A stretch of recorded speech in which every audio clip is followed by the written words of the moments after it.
pertama yaitu pengertian manajemen pendidikan teknologi informasi dan komunikasi.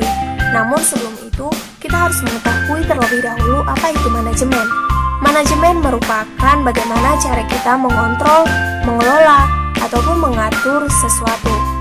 Pendidikan merupakan proses pembelajaran pengetahuan, keterampilan, ataupun kebiasaan yang dilakukan oleh sekelompok orang yang diturunkan dari generasi ke generasi dan biasanya melalui pelajaran, pelatihan, ataupun penelitian. Yang selanjutnya TIK, yang merupakan singkatan dari Teknologi Informasi dan Komunikasi, yang merupakan payung besar terminologi yang mencakup seluruh peralatan teknis guna mengatur dan menyampaikan informasi. Sehingga dapat disimpulkan bahwa manajemen pendidikan teknologi informasi dan komunikasi adalah bagaimana cara kita mengelola, mengontrol, atau memahami segala sesuatu yang ada di sekolah dan di lingkup pendidikan yang berhubungan dengan TIK. Seperti halnya, kita harus mengetahui bagaimana cara-cara penggunaan teknologi yang ada di sekolah. Materi yang kedua adalah manajemen sekolah dan manajemen kelas. Manajemen sekolah adalah suatu kegiatan yang dilakukan secara efektif dan efisien untuk meningkatkan kinerja sekolah dalam pencapaian tujuan pendidikan. Dan manajemen sekolah memiliki ruang lingkup yang cukup luas karena menyangkut satu sekolah.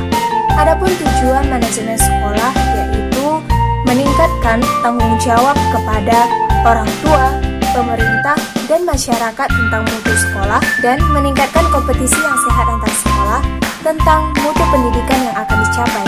Serta manajemen sekolah memiliki fungsi salah satunya merencanakan cara ataupun langkah-langkah dalam mewujudkan tujuan program sekolah. Manajemen kelas adalah cara untuk menciptakan suasana atau kondisi di dalam kelas yang memungkinkan siswa di dalam kelas tersebut dapat belajar secara efektif. Serta manajemen kelas memiliki tujuan menyediakan dan mengatur fasilitas dan kamar belajar yang mendukung dalam proses pembelajaran. Materi yang ketiga adalah kepemimpinan pendidikan. Secara umum, kepemimpinan dapat didefinisikan sebagai kemampuan dalam kesiapan yang dimiliki oleh seseorang yang mampu untuk mempengaruhi, mendorong, mendukung, mengarahkan, menggerakkan untuk tercapainya suatu tujuan yang telah ditetapkan. Salah satu fungsi kepemimpinan pendidikan adalah pemimpin bertanggung jawab mengambil keputusan bersama dengan kelompok. Tipe-tipe kepemimpinan. Yang pertama, kepemimpinan otoriter, di mana pemimpin memiliki kekuasaan penuh dan mutlak. Yang kedua, kepemimpinan bebas, di mana pemimpin tidak memberikan kepemimpinannya, melainkan membiarkan bawahannya berlaku seenaknya. Yang ketiga, kepemimpinan demokratis, di mana setiap keputusan yang diambil melibatkan bawahannya. Yang terakhir, demokratisme, di mana pemimpin terlihat demokratis, namun pemimpin tersebut bersifat otokratis. Syarat untuk menjadi seorang pemimpin ialah rendah hati, sabar, bertanggung jawab, adil, jujur, serta memiliki jiwa kepemimpinan. Siapa-siapa saja yang disebut sebagai pemimpin kependidikan? Rektor, pembantu-pembantu rektor, dekan, kepala sekolah, guru, wali kelas, mereka merupakan pemimpin pendidikan. Materi yang keempat, sistem informasi manajemen. Sistem informasi manajemen adalah sistem perencanaan bagian dari pengendalian internal suatu bisnis yang terdiri atas pemanfaatan dokumen, teknologi, manusia, dan prosedur akuntansi manajemen. Contoh sistem informasi manajemen adalah decision support system dan memiliki fungsi untuk mempermudah pihak manajemen melakukan pengawasan, perencanaan, pengarahan, serta pendelegasian kinerja pada semua departemen yang mempunyai koordinasi dan hubungan. Materi yang kelima, manajemen implementasi kurikulum. Manajemen kurikulum adalah suatu sistem pengelolaan kurikulum yang sistematik, sistemik, komprehensif, dan kooperatif dalam mewujudkan ketercapaian manajemen kurikulum. Ada pula ruang lingkup manajemen kurikulum, yaitu perencanaan, pelaksanaan, dan penilaian kegiatan. Dan mengapa kurikulum sering berganti? Itu dikarenakan penggunaan kurikulum itu sendiri yang ingin meningkatkan mutu dan kualitas pembelajaran atau pendidikan di sekolah.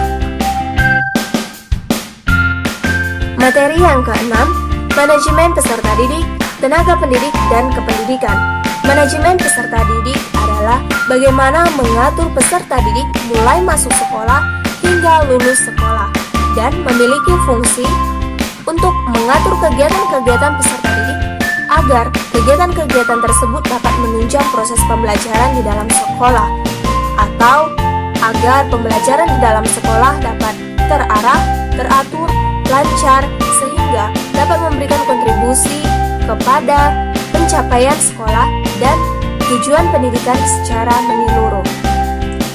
Definisi manajemen tenaga pendidik dan kependidikan. Manajemen tenaga pendidik dan kependidikan adalah aktivitas yang dilakukan mulai dari tenaga pendidik dan kependidikan masuk ke dalam organisasi pendidikan sampai akhirnya berhenti melalui perencanaan SDM, perekrutan, seleksi, penempatan, pemberian kompensasi, penghargaan, pendidikan dan latihan, dan pengembangan serta pemberhentian. Manajemen tenaga pendidik dan kependidikan memiliki tujuan dan fungsi yang salah satunya sebagai agen pembelajaran untuk meningkatkan mutu pendidikan nasional, pengembangan ilmu pengetahuan, seni, teknologi, serta pengabdian kepada masyarakat. Materi yang ketujuh yaitu manajemen peningkatan mutu pendidikan. Mutu sendiri dalam Kamus Bahasa Indonesia diartikan sebagai kualitas atau baik buruknya sesuatu. Manajemen peningkatan mutu pendidikan adalah upaya penyusunan program dan pelaksanaan yang dilakukan secara orientasi terhadap penilaian melalui input, proses, dan output sekolah dari keadaan sebelumnya menjadi keadaan yang lebih baik. Komponen peningkatan mutu pendidikan ialah dukungan dari pemerintah, kepemimpinan kepala sekolah yang efektif, kinerja guru yang baik, kurikulum yang relevan, lulusan yang berkualitas, budaya dan iklim organisasi yang efektif, serta dukungan dari orang tua siswa dan masyarakat. Materi yang ke-8, supervisi pendidikan. Supervisi adalah aktivitas atau kegiatan pembinaan yang dilakukan oleh seorang yang profesional untuk membantu seorang guru ataupun tenaga kependidikan dalam metode pembelajaran atau bahan ajar melalui bimbingan sehingga dapat tercapainya tujuan sekolah. Fungsi supervisi yang pertama, melakukan supervisi, yaitu memberi layanan kepada guru.